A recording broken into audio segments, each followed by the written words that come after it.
Diyan pumapasok yung tubig dyan, oh. Kahit mataas na yung pader, dadaan pa rin sa drainage. Kaya yan, kapatid ko ang naglilinis dito. Saka yung mga samahan niya.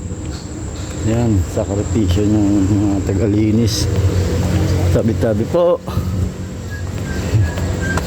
Mga pasaway na mga tao, tapon na ng tapo kung saan saan. Kahit anong sakripisyo at pagtaga para mapabuti ang mga drainage. Wala rin kasi sa mga tao rin may mga sala. Ano, hubungan ng mga mangga guys. Sarap niyan guys, oh.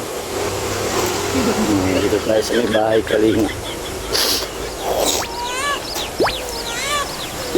Lagi itong linilinis, pero yung ibang mga tao dyan, tamaan na yung pag magagalit, bato-bato sa langit, tamaan yung magalit.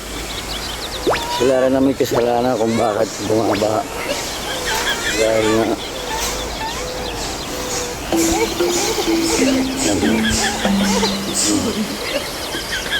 nakapaw yan. Tingnan niya, malinis na yun, ha. Sunod na araw, wala na naman yan.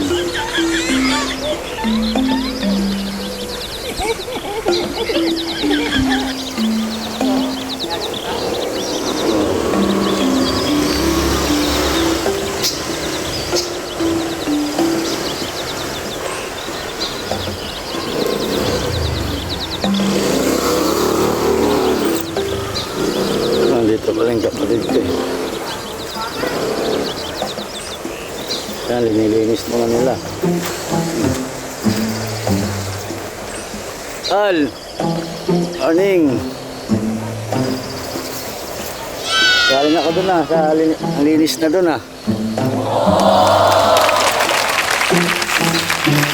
Sila po ang nagsasakripisyo dito maglinis. Kapatid ko sa kaibigan nila. Dami pa din ang lilinisin guys. Tingnan nyo ang kaluluwa ng mga tao. Tingin nyo silang may kasalanan, gobyerno o mga tao. Ayun na lang ang mag-comment sa comment section ko. Araw-araw linilinis din na to.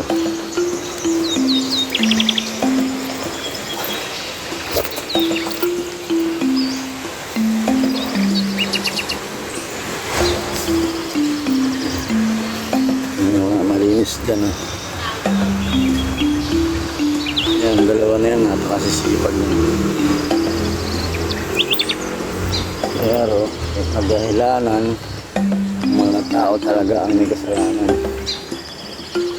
Sabi po, sila po ang may sala kung bakit nagkakaganyan na ating paligiran, ang pagbaha.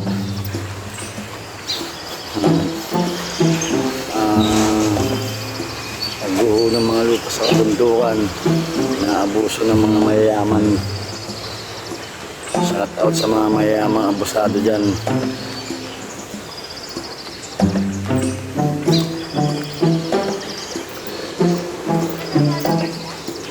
Bago pa lang to, yung views ko mataas.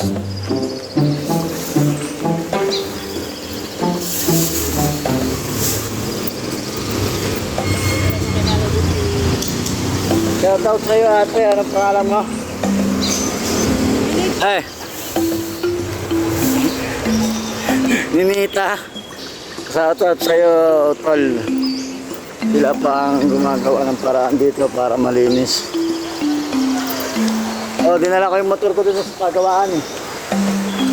Yan.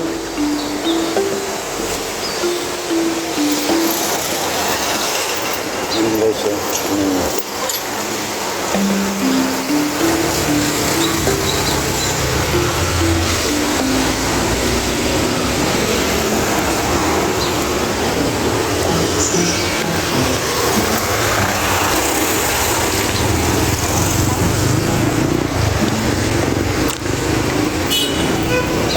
Guys, magpapaalam na ako. Hanggang dito na lang ating Not for the day. Maraming salamat sa inyong lahat, guys.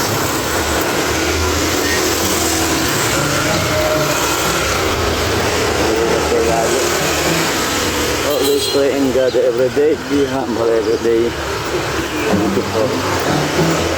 God bless. Goodbye.